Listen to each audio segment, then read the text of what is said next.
people who are yet to join. Thanks for joining us for this hour. My name is Elizabeth. I am Marketing and Communication Manager here at Global M. And today I'm going to be moderating this session. We are extremely excited about this webinar because we have gathered amazing speakers who collaborated and organized this session today. And I'm very, very happy to introduce them to all of you.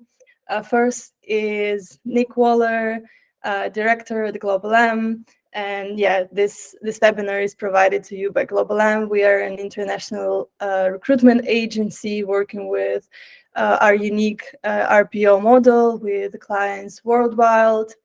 Then we have Constance Anyam. She's a talent partner at a company called IOV Labs.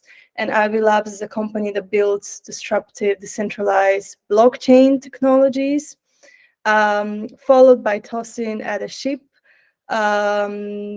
He's a CTO at a company called Kobo 360. And this company is Africa Innovation Leader in integrated logistics solutions and truck brokerage services. And finally, we have Temitope Alagbala. He's a talent acquisition manager at New Globe. And New Globe is a company providing a digital learning platform and training and coaching solutions. And today, we're all going to be discovering an amazing African business market and going to talk about the talent pool that exists there. And our speakers will share insights on the reasons why you should consider African countries and local talent for your business development, opportunities the African market has to offer to international companies, some recruitment strategies and nuances for hiring African candidates, and of course, the importance of cultural exchange between African and international professionals. I think we can start with our first speaker, Nick. And Nick is going to share his reasons for opening an office in South Africa and his insights on this vibrant business market. So I'll pass my word to Nick. Brilliant. Thank you very much, Elizabeth. An amazing job getting this all together. Welcome everybody to this webinar and to viewers later who will view online. I'm going to go through 5 parts today, giving yourself an overview about me, my affinity with Africa, why I wanted to set up a business there, a bit about Global M and our history with South Africa and Africa as a continent, and then also go through why we see Africa as a really good place to set up a business, as well as what it's like getting candidates from Africa. So to begin with, we'll give a slight overview about myself. As you know, my name is Nick. I'm 36 years of age. I was actually born and raised in Kenya. I'm very grateful to be brought up in Kenya. And my family has had quite a big history with Africa. And actually, I was born there and I lived there until I was 7. My father was born there, and my grandmother as well was born there. My dad ran a company called Otis, which is a lift and elevator business, and he helped develop lifts and escalators throughout all the airports in Africa. And my grandfather actually had a property business in Tangier in Morocco, where he built hotels, and thankfully it's still standing, so there's still one actually there today. And there is a street called Waller Street in Tangier. So if you're ever in Tangier, look up the street Waller and you will see it there, which is my last name. And this has given me a big affinity with the continent. And I think a lot of people that visit Africa, they say they get this affinity with it. And certainly it stayed in my blood. And this is one of the reasons why I had an affinity and wanted to set up a business there. So on to Global M. And why we wanted to set up an office and why specifically South Africa. So actually from my own personal perspective, I visited South Africa during a rugby tour, and I got to know South Africa quite well, the hospitality of the people, very welcoming people, very vibrant country. You start to get a real good understanding of South Africa as a place of work when you start to get older, and you start to really appreciate it. And Global M is a talent consultancy, so we're always looking at places where there's fantastic talent. And actually, Global M's history has been that we set up an office in the UK, we've set up an office in Spain, we set up an office, well, a legal entity in Estonia, and we've set up an office and legal entity in South Africa as well. And these all have strategic implications. The UK, because we've got access to the UK market, which is a huge market for talent and also businesses. We set up in Spain because it gives us access to Spanish organizations, as well as people that want to set up hubs in Spain. In Estonia, because it gives us access to Europe. And finally, we decided on South Africa because it gave us access to the South African market and African market. And also there's a huge affinity between setting up a business in South Africa as well as in the UK. So there's a lot of transparent elements between both of them, or transferable elements between both of them. What I mean by that, the legal entities are quite similar. So when you set up a business in South Africa, it's quite similar to setting up in the UK. Accounting practices are quite similar, and employment law is quite similar. So you've got all these elements that made South Africa a very obvious choice for us. And that's why it was easier to do that than in some other locations that we had earmarked. And so we set it up, and off we went, which was brilliant. We then got to start to really understand that there were some good businesses in South Africa as well. You know, there's great locations, great cities, Cape Town, Johannesburg, where you've got some really big multinationals. For example, Amazon, as a lot of people know, have got hubs there, or technology hubs. And also we were starting to see that a lot of South Africans have moved out of South Africa and gone to different locations in Europe. So it gave us a great connection, not just with South Africa, but as in Europe and the wider world itself too. And that really gave us a good foothold. So we haven't looked back. We've been very grateful of setting up the business there. And it really gave us a good opportunity and a really good input into Africa itself. And so then I wanted to go on to a little bit about the advantage of business in Africa and what we've learned about Africa as a whole. So there's 8 different elements that I've mentioned. One, which is the untapped market potential. The second, economic growth. The third, natural resources. Fourth, demographic dividend. Fifth, infrastructure development. Sixth, government incentives. Seventh, technology adoption. And the 8th, global supply chain.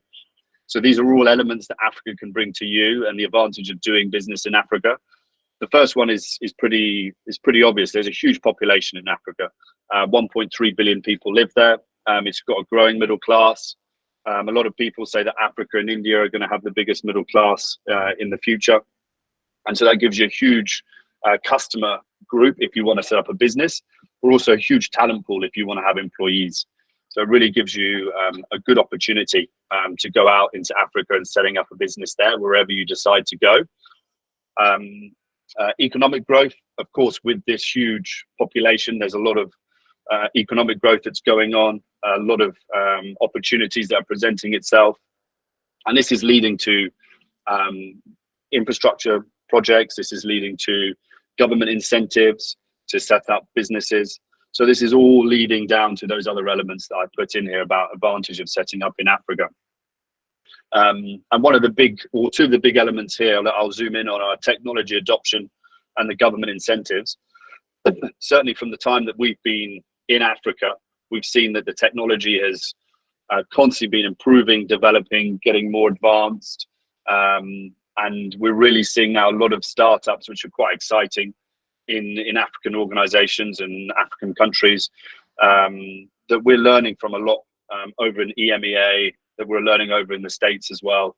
So there's huge opportunities there in terms of technology adoption, technology advancements, and the governments are seeing this. So we're seeing more and more governments investing in startups, investing in founders. We're seeing more and more funds. VCs are coming over and putting money within African organizations, which is super exciting. So I think in the next 10, 15, 20 years time, we're going to see some really successful African startups and technology businesses. We're already seeing some fantastic infrastructure organizations, but I definitely think the startup businesses are on the way. And certainly over the last 5-10 years, we've seen a big improvement in or a big adoption in technology in the candidates that we come across. So more and more candidates that we speak to from Africa have gone to great degrees, but also now have this technology element that they have adopted because American businesses have come there, EMEA businesses have come there, they've learned from them, they've upskilled in certain technologies, certain best practices. And of course, because it's remote now, there's an untapped advantage for people to go to Africa and get African talent. So yeah, that's really my thoughts on that. And yeah, I wanted to go on to my next one, which is my experience with the team in Africa. So there's several things here, 5 key benefits I've experienced, 3 key opportunities, 4 key impact results on our culture. And I wanted to go through all those different elements. Excuse me. So the 5 key benefits that I've seen, there's diversity in thought and perspectives.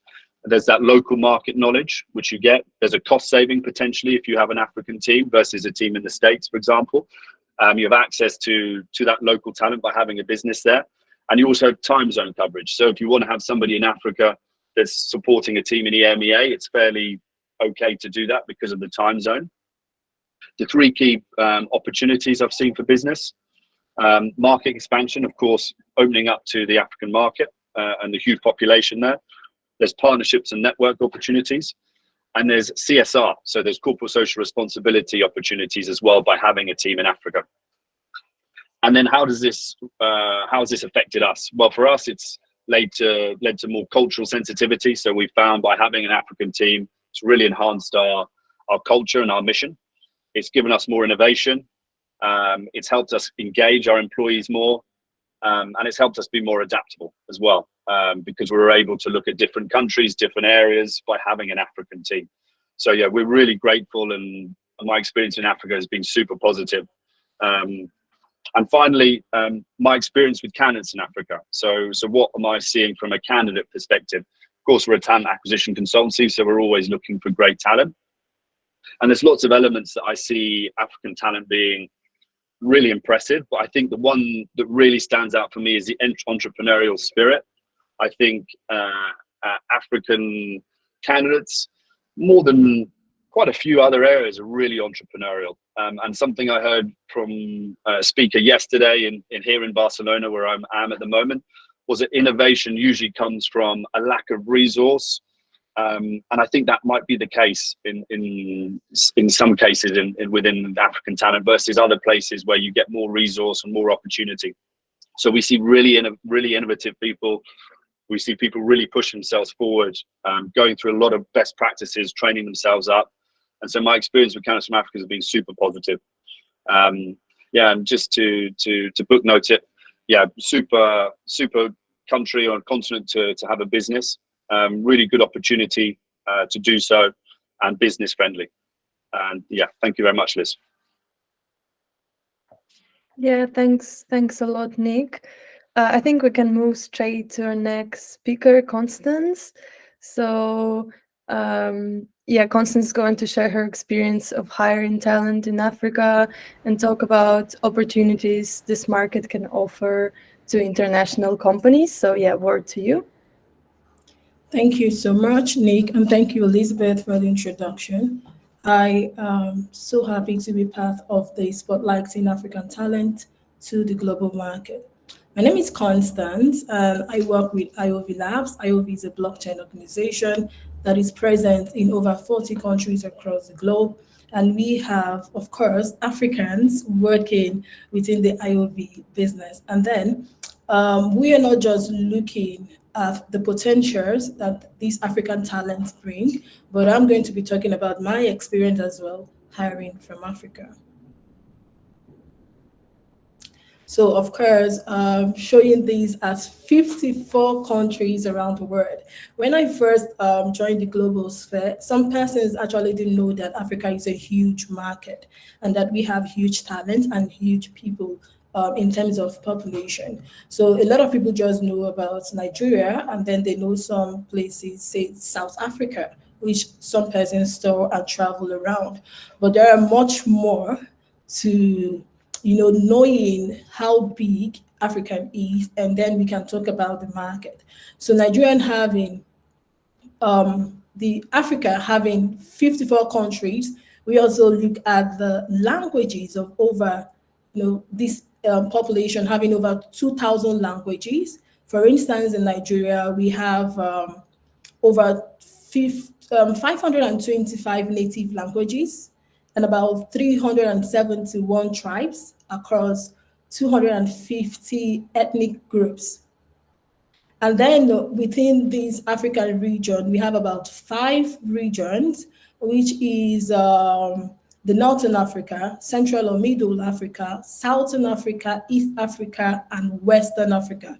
Of course, Nigeria being the most populated and the talent hub. But then we have Ethiopia, we have Egypt, we have Congo, we have Tanzania, we have South Africa, Ghana, and all of these flexing so much muscles with the population around the world and across board.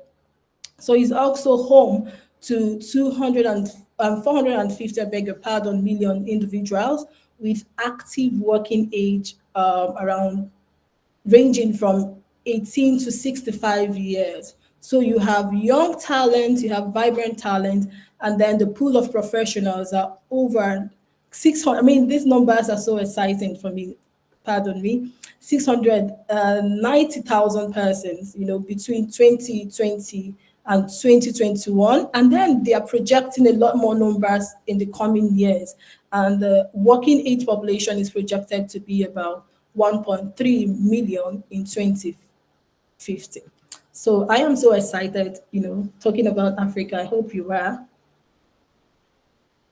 So we are looking at the African talents, which are very, very incredible, motivated. I have been privileged to hire in, almost all the continents around the world, but there is something fascinating when I speak to an African as a talent acquisition person or individual, and this is the energy that they bring, the hunger to do more.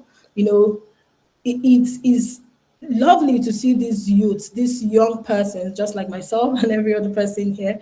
But then when you speak, you see that they want not just to work, but to be part of the business, to know what the business offers, to be part of the organization. We try to build this, diversity and inclusion, but you see that these persons come in ready to run with the vision of the business.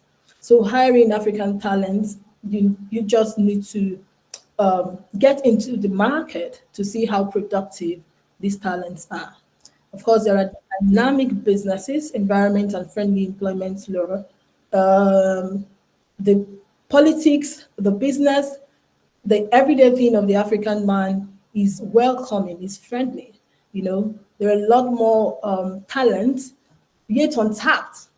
But looking at the friendly environment, that Africa is a place that we should come, invest in the talent, and be part of the growing population.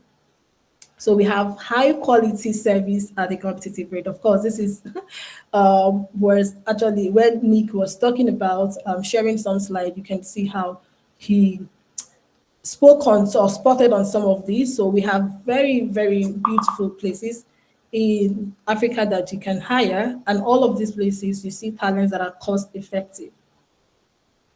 So the talent in Africa has very potentials for market growth, and global business remains on tap. Cost effective, allowing businesses to reduce their operational expenses and increase their profit. Of course, we know that businesses are there to often minimize cost and maximize profit. So you get all of these hiring from the African market.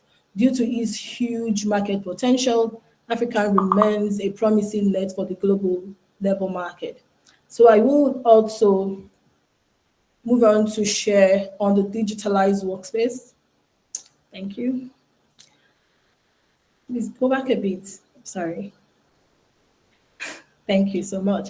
So we want to talk about the digitalized workplace. Of course, in this world of remote working, you can hire from everywhere. There are speed internet across African regions. So you can, for instance, in my organization, we have meetup hubs.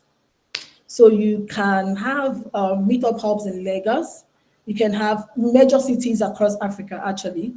So if you have these persons hiring or you hire them from Africa and then you are looking at your remote space, you can have from time to time, this person meets in workspaces to, brainstorm, to, give kind of interesting brainstorming actually in this space. So you see them working in. So there are so much you can have in Africa in terms of digitalizing the workspace. Also, freelancers. Africans are very, very in the field of freelancing. So I will say that it's really awesome to utilize this remote opportunities and workplaces. Long-term retention, of course, those who really are in this space, you have some time with them in your organization because they are quite motivated to work for you and they are into the business of what you do.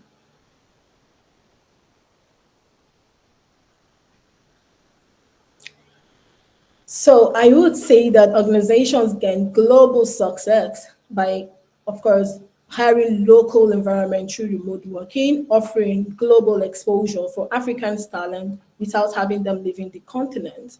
The potential of connecting African talent with the global market benefits both the global market and the African market. Your brand, I mean, looking at this huge population, there are so much exposure, visibility for brands globally. Looking at the talent, the vibrant youth, the creativity that these African talents bring, I would say we have to invest in African talent. We have to hire them, we have to train, and we must return if we can. Thank you, everyone. Yeah, thanks. Thanks so much, Constance. Now let's move to Tosin. And Tosin will talk about the benefits of working with African talent pool and share effective recruitment strategies that you can implement. And yeah, share his experience of building his tech team at Kobo.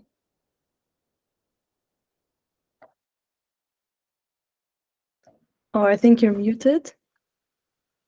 Okay, yeah. Now we can hear you. So thanks, Elizabeth, for the quick introduction. Hi, everyone. My name is Tosin. I'm currently the CTO at Kobo 360. And Kobo 360 is a tech-enabled logistic firm based in Nigeria. We simply connect cargo owners to fleet owners. I've been in Kobo for about 4 to 5 years, so I'm happy to share some of the things I've learned and while hiring and working with different African talents. Hopefully, you get to learn from my experience. As you can see, just like my previous speaker said, Africa is the pool of talent is large, right? And largely that's due to certain things. There's the increased education. A lot of people are aware that technology is fast, is booming. So a lot of people are coming to the space, right? So educational system is focused on bringing up talents that are focused on technology. There are a lot of accelerator hubs here in Nigeria, especially that support the tech ecosystem. You can see different hubs coming up here and there, training people and how they can go about harnessing their tech skills. And largely, the tech skill is in global demand. So today, everyone wants to have a in-house technology team or hire a technology team. So these are the things that contribute to Africa. Next slide, please. While building my team so far, there are key things that I've learned on this journey. Also, one of the things, because I've had to recruit and work with local tech community. So I have this local tech community where I belong to, and I've seen that it's easy to get talent. Let's say you need a skill set, you need a certain skill set, maybe a data engineering person, a mobile engineering. There are different tech communities that exist. So if you work with them, connect with them, you can easily get talent from these communities. They can even help you post certain job ads or job positions that are available, and you see that a lot of people there are almost ready to jump in your company. I've also been able to work with some students from the university. Funny enough, in my journey, I've had to hire people that are in their 100 level, 200 level, 300 level students that are actually looking to start their career in tech. Excitingly, these people already have some bigger skills that are required because they're self-taught, they're very motivated. And we've had to partner with these people and get some of these people join our company as an internship or on contract basis. And we've seen quite immense contribution from them, and they're able to get some tax, right, and join whatever we're trying to build in Kobo. I've also seen that attending an industry event is also important than conferences. So there are a lot of conferences that come up these days that is focused on building out a technology team or building out a product, right? When you go to this kind of event, you get to meet people who are enthusiastic about technology, a lot of people who have started their career there, and a lot of people that are also looking for opportunities to get into the tech system. So attending this event, putting out your banner, and getting people to come to your place, talk about what you do, also attracts talents to your company. And of course, we also engage with recruitment agencies locally to try to get talent, tell them about what we are looking out for, and they go and talk to everyone using their network and connections about our company, and we get people to also apply through these recruitment agencies. Some of the things I've seen, so I'll quickly talk about some of these things I've seen when you're trying to get a tech talent into your system or hire tech talent. There are two things that stand out: the technical skills as well as cultural fit. And why do I say so? Technical skills, we all know. Once you're hiring somebody, it's important to understand what they've done in the past, what language they can write, what are the different tools they've used. All these things contribute to their technical skills, how vast they are in terms of experience-wise. Is it 1 year? Is it 2 years? Is it 3 years? All these things contribute to their technical skills. Another thing that is important is the communication and collaboration. So beyond technical skills, it's important to hire someone who you can communicate with and also collaborate. So collaboration is very key because when you're hiring people, you're working in a team, and you're not hiring just one person. You're actually hiring someone to come and collaborate and work with other people. So you also need to look out for how well can this person collaborate. Ask certain questions that juggle him in terms of getting his feedback. Is he a good communicator? Where there are issues, how do you go about it? I had a point where I had to ask someone saying, okay, what's the best form of communication? Do you like to write emails? Do you like to pick up the phone to call somebody? Or you just a person that likes to just go on the different collaboration tools like Slack and say hi? A lot of times, some people will tell you they're comfortable not writing emails because they think that if you write an email, it looks too official. Someone will tell you that, oh, I can easily pick up the call.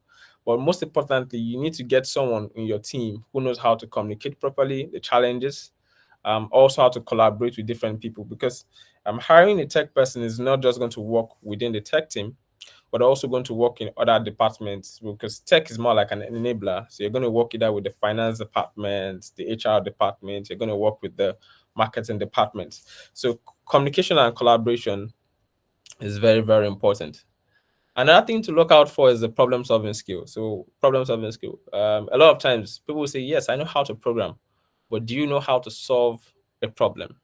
So if you hire someone who knows the basics in programming, but cannot apply his technical skills to real life situation, then you're probably hiring the wrong person.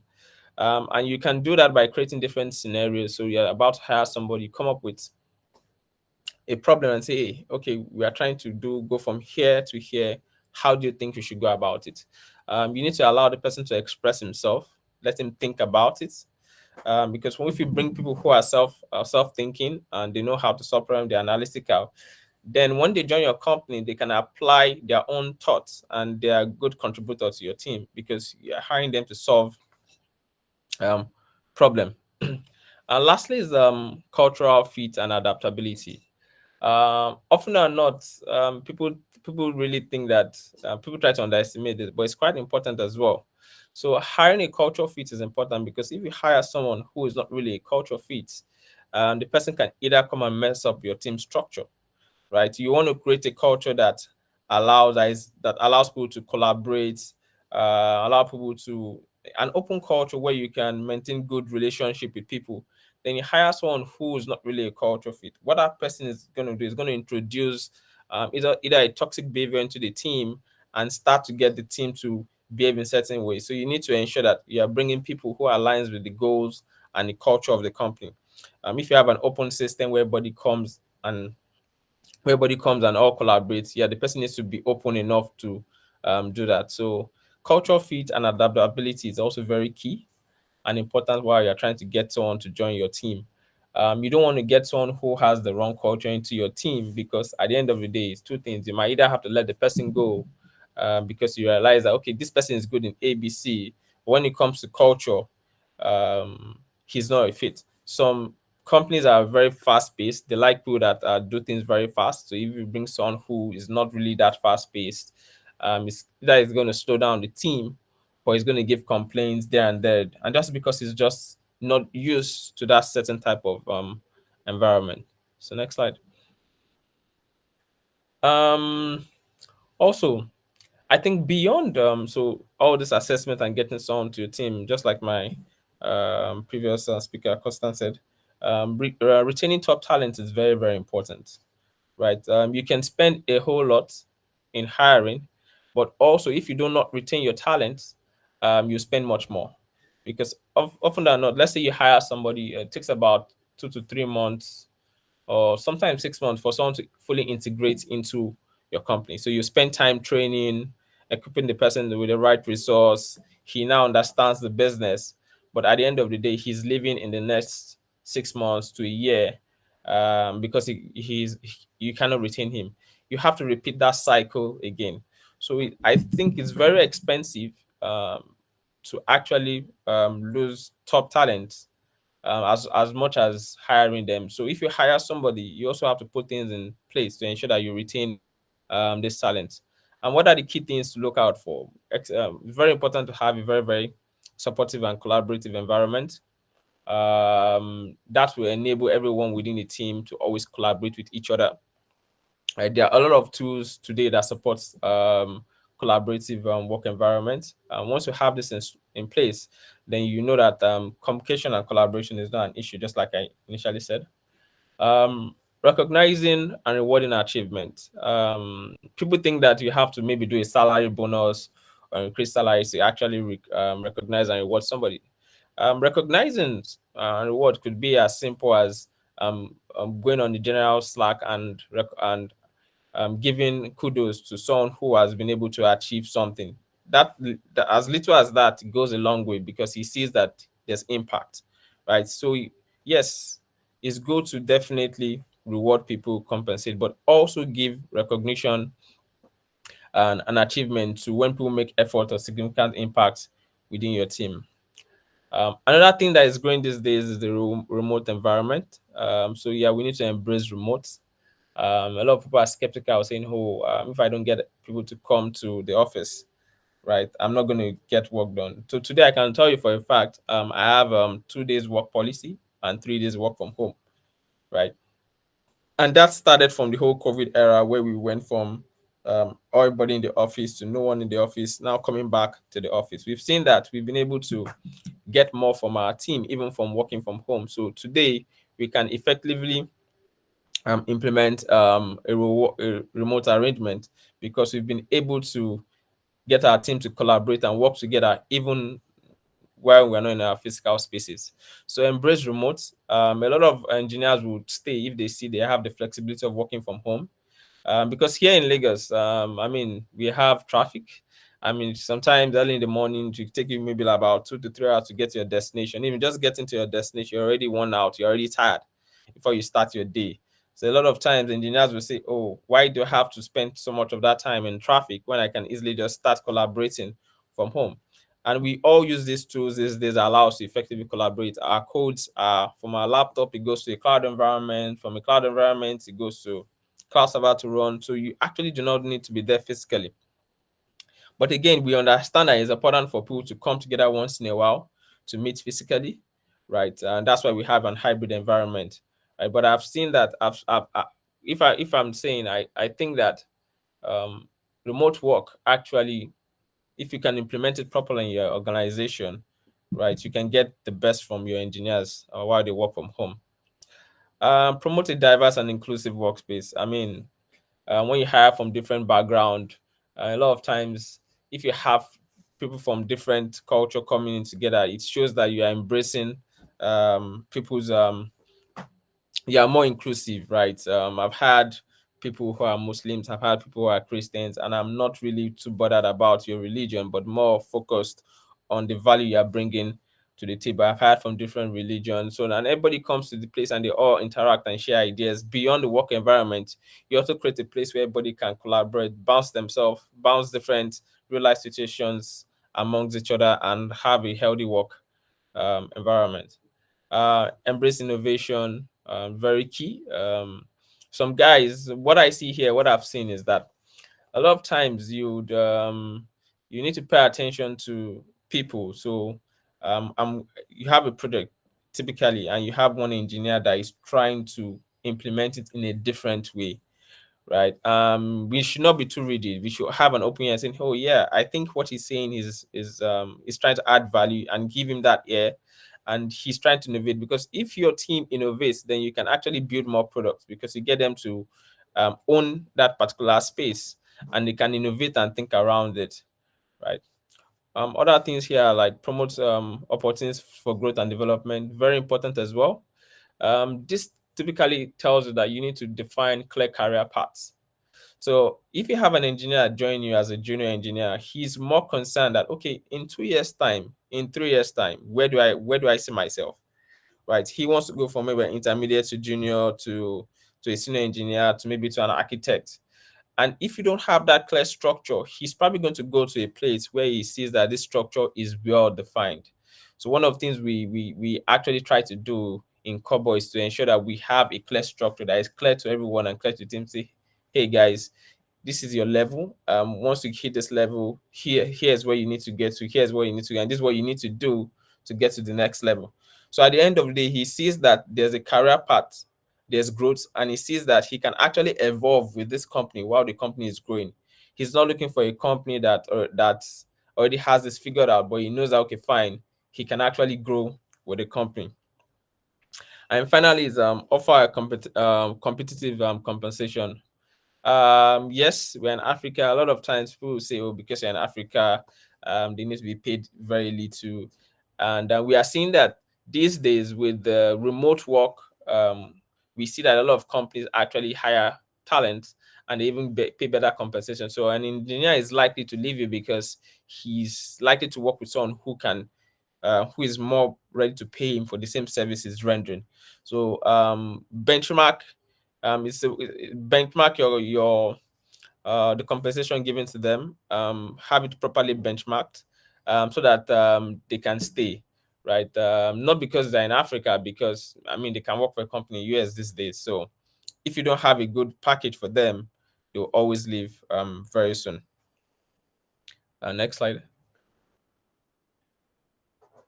So in conclusion, right, I think the most important thing is that there's talent in Africa, right? And if you do all these things that we've done, all the things I've highlighted, you can actually harness from the tech talent and actually build a good tech team. I mean, I've built tech team from 0 to 1 to 20 to 60, and I've been able to do it in Africa. So I believe that that's is also possible here if you do follow the basic steps. Thank you very much. Thanks, Tosin, for your very insightful talk. I think we're going to move to our last speaker, Temito, and he's going to share his insights on the African technology industry and talk about the importance of cultural exchange between African and in international professionals. So yeah, word to you. Yeah, thank you very much, Elizabeth. Thank you very much, everyone. Thanks for having me. And my name is Temitope Olawale. I don't like to call my third name, so yeah, definitely. Okay, so I currently work with New Globe, and New Globe, it's more like an digital online platform. It's more like an ed tech, and we operate in 16 different countries, right? We operate in Boston, we operate in Amsterdam, India, we operate in Rwanda, Kenya, Uganda, and in Lagos, Nigeria, and different states in Nigeria, as it were. And I've also, I mean, talking about myself now, I've also had to work in a consulting space, right? As a talent acquisition specialist, right? I've worked in an FMCG space, I've worked in a fintech, and I've had to recruit, African talent, right, across boards in Africa.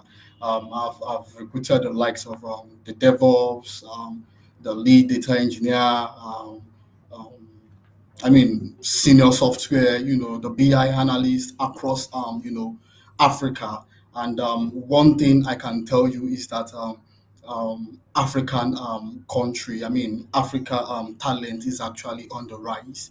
And we are doing, a whole lot, right? And one thing I've come to realize when I relate with talent across Africa, I mean, in South Africa, in Kenya, in Tanzania, and I've began to, one thing I realized is that they come with innovation and creativity, right? So African tech professionals bring a couple of unique perspective, unique innovation and experience to what they do, right? In terms of problem solving, and they always want to get the job done. I must, tell you that for fact, right? Aside from always wanting to get the job done, and it's an imagine economy, right? In terms of the fintech, the hubs, the city malls, as it were. I mean, talking about entrepreneurship and startup, education and skill development, right? So I will just say African talent, is actually getting there, right? If not 100%, we will get there, right? So that's on the lighter note. So I will just go to my first slide. Thank you. Yes. The need for no, let's say yeah. Thank you. The need for African talent, right? I mean, African countries, can tap into their rich pool of talent, right? Foster innovation, and position themselves for success on the global stage, right? I mean, we've had to do this in the tech ops. We have. Please, the next slide, please. We've had to do this in the tech op. We've had to do this in the mobile technology industry. We've had to do this in the entrepreneur and startups investment, and funding, a whole lot of funding, coming from the international organization into Africa, just to invest, right? I mean, the fintech market, the startup ecosystem, the educational technology is a place where African, talent has dominated, and we are going to reflect, this in the numbers, in the figures, and let's see, what the figures are telling us. All right, yes. The technology industry, right. So according to the Global Finance, Nigeria, South Africa, Kenya, and Egypt, right, often known, these guys are the big four, obviously, right, between 2021 and 2023, right. So this big four has owned over 77% of the continent fintech companies, right? So this big four has owned 77, they've swallowed the whole 77% of the continent fintech companies, right? And 90% of fundings, right? So this is very, very, this is a big deal, right? We've had a whole lot of investors, right? Investing in South Africa, investing in Nigeria, investing in Kenya, investing in Egypt, right? And over the same period, I mean, definitely because of our population, Nigeria has had to top the chart with over 32%, the market share value, right? And we've had South Africa, following with about 140, fintech firms, right? In Nigeria, we have about 217 fintech firms, followed by Kenya with 102, and then Egypt with 65. So, I mean, it's a whole lot of market shared value, right? These big four has had to share and amongst themselves. And I can tell you, this big four has housed a whole lot of African top talent. And I can tell you for ones that I've had to recruit for these big fours. To be honest with you, I've had to recruit for Egypt. So I remember when I was with Pampe, and we understand the reason to start a global market in Egypt, right? So we had to go through a whole lot of recruitment, having to recruit African talent in Egypt, the DevOps, the billers, the senior DevOps, the quality assurance, test assurance, and others. And we've had to use a whole lot of African talent, right? From the sourcing down to the screening to issuance of offer. I can tell you, African talent, they have been a great deal. They've had, couple of them, a lot of them has experience, in terms of their entrepreneurship skills, the to do willingness, to succeed. Yes, very, very key. You can find that in every African talent, the willingness to succeed, and there's this zeal, right? They work with, and basically that is just it. I'm talking about the technology industry. Right, so let's move to the next slide. Yes, right. Talking about the startup ecosystem, right? So I'll also talk about the numbers, right? We've had the likes of InterSuite, we've had the likes of Flutterwaves, we've had the likes of MNT in Egypt, Halan, MFS Africa. I mean, African startups basically raised a record of $5.4 billion, right, in 2022, and more than a third of the money going into financial service companies. I mean, fintech is taking over the business. Fintech is taking over Africa as it were. And I can tell you that Egypt payment solution, MNT Alan, recorded a whopping of $100 million as it were, right? We have the likes of Flutterwaves, Nigeria, coming up with sharing $250 million. We've had InterSwitch as well, in Nigeria. We've also had the South Africa MFS Africa as well, with a whopping $100 million. I mean, the startup ecosystem is really booming in Africa, right? We want to talk about local payment platforms, the M-Pesa of the world, the Pampe, the Kuda, the Opay in Nigeria. I mean, these are startup ecosystem that are paving waves for for African talents to do great things. I mean, they are paving way for African talents to do great things. Yeah. So my next slide, please. Yes, please. I mean, I just made few examples. These are also examples, right? We have Andela, right? Andela in Nigeria. I mean, we have Elemo in Kenya. We have the Rethink Education in South Africa. We have the Mwambu in Zambia. We have the Siyavula in South Africa. We have the Flutterwave in Nigeria. I mean, these are these are education technology providers that's giving opportunities, right, for African talent. Not just offering the business side, the fintech side. They're also offering a platform, an educational technology platform, for African talents to begin to do great things, right? So Africa is a growing continent with a drive towards overall development for educational, technology industry. So, I mean, it's really amazing what this ecosystem has done to African talent, right? Eco Speaker was talking about recruitment, and I can tell you for once, doing recruitment for African talent has been fun, right? We have a whole lot of talent in Africa, in South Africa, in Nigeria, in Kenya, that are willing to do great things, right? And I can tell you for a fact, I've had to hire an African talent virtually in every continent in Africa.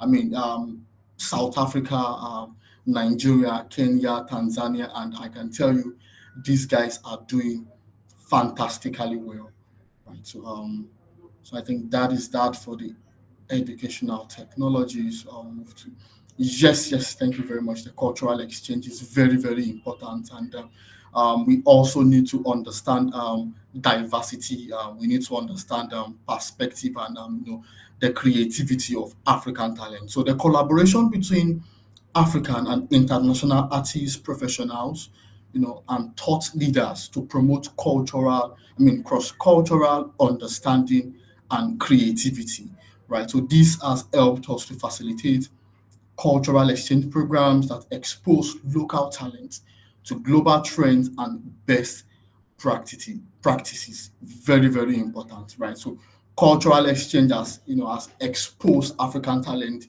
has influenced us to a whole lot of perspective, a whole lot of cultural exchange. There's an increase in market expansion, right, because of the collaboration between African talent and international businesses, because of the functional cross-sectional understanding between international businesses coming into African markets. We've had a whole lot of languages, languages barrier being broken, right? So we have a whole lot of localization, we have international bodies coming into the African market and breaking a whole lot of barriers, right? Breaking language barriers and then tapping into a whole enormous talent pool, right? Expanding our digital learning platforms, doing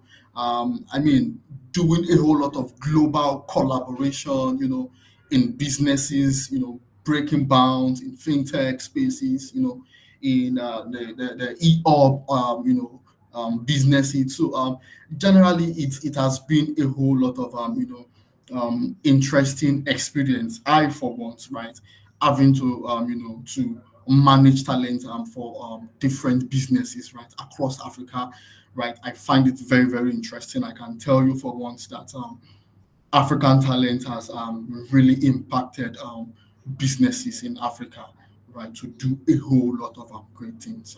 Next slide, please. Oh, okay, that is all. Thank you very much. And African talent has basically been, something we should consider in terms of cultural exchanges, in terms of diversity.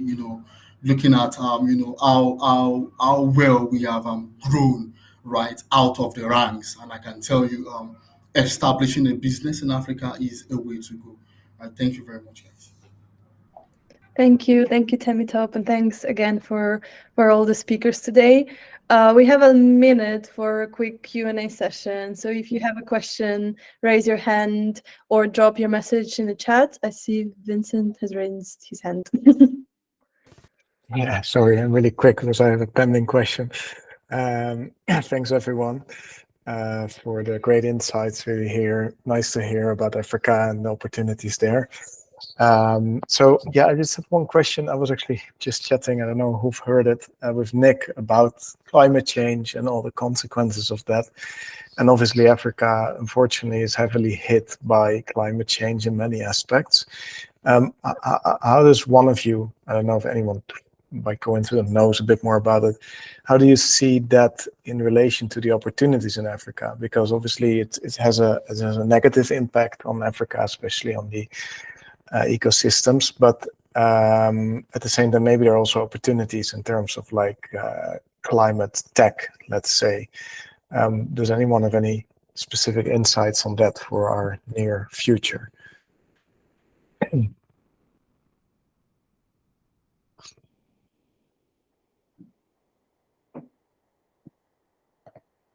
Yes, please. Constance? All right. Yes, please. concerning the climate change, I think is a global issue, not just an African thing. And then, being that African is huge, it's not just looking at the climate issue in one country or the other, but we are looking at the talent in different places and coming in, having global talent, having people working, the government also having a very, I'm speaking from a Nigerian perspective, having a government that is quick to these environmental issues. I do not think it affects the talent at all in this space. Yeah, don't get me wrong. I don't, obviously climate change, yeah, definitely hits the whole world. But at the same time, I think a lot of research suggests that obviously because a lot of African countries are already in quite warm areas, it's affected a lot more. And it's a risk on the one hand, obviously, but yeah, again, I maybe there also need opportunities because there's a lot of talent, maybe to actually work on positive solutions for that, either on the African continent or because maybe, I don't know, there are already really good startups or companies working on that to solve these issues within Africa to actually extend that to the rest of the world. So yeah, again, I meant it more as like, yeah, obviously climate change is not a positive thing for different parts of Africa. And obviously, we're generalizing a whole continent, I'm aware, but it is one of the continents I think hit really hard by climate change. And yeah, I can imagine there are risks, but also opportunities for that. So yeah, that's where my question was coming from. All right, thank you. And also note that some of the things we read in the media are overhyped. In reality, it's not usually that way. Yeah, no, of course. Thank you. Thank you. Yeah, I have someone raise their hand.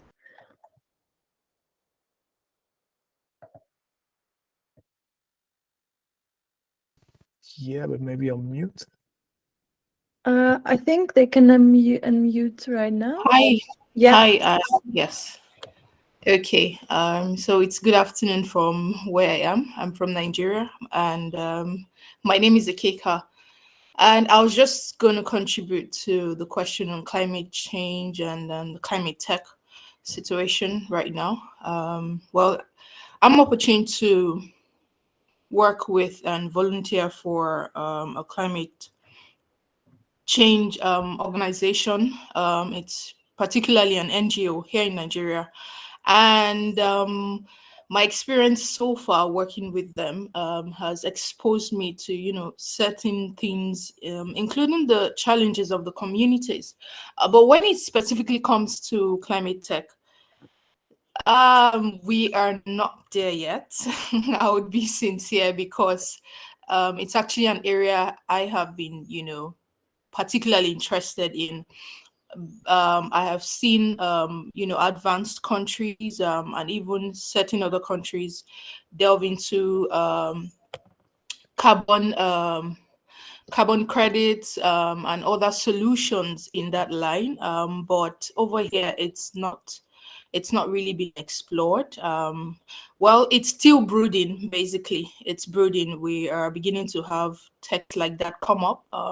There are innovation hubs. Those are private establishments trying, their best on their own because I think Constance pointed out, we really need the government's support for those things to, be birthed on a larger scale. So yeah, climate tech is still very fresh. Climate tech is not so explored yet in Nigeria. So yeah, that's just what I was going to add. Thank you. Yeah, thanks a lot for your comment. Thanks, Keka, if I pronounce your name correctly. Yeah, I think it could be a good opportunity indeed. So it'll be interesting to see how that develops. Thanks. Thank you. Yeah, if anyone doesn't have any questions anymore, I think, yeah, I would love to thank you all for joining. And I popped the link in the chat so you can fill in a quick form to let us know where we can get better and how do you feel about this webinar. But then, yeah, thanks again to all the speakers for sharing your insights. I think we're doing a great thing here, drawing attention to this topic and drawing more attention to the talent pool in Africa, to the business opportunities in Africa. So yeah, thanks a lot to everyone. I'm going to share the recording with you, and yeah, have a nice day. Thanks everyone. See you soon. Bye-bye. Thank you, Liz. Well organized. Thank you for all the great speakers and all attendees. Thank you. Thanks, guys. Bye-bye. Thanks, Bye-bye. everyone. Take care, everyone. Bye.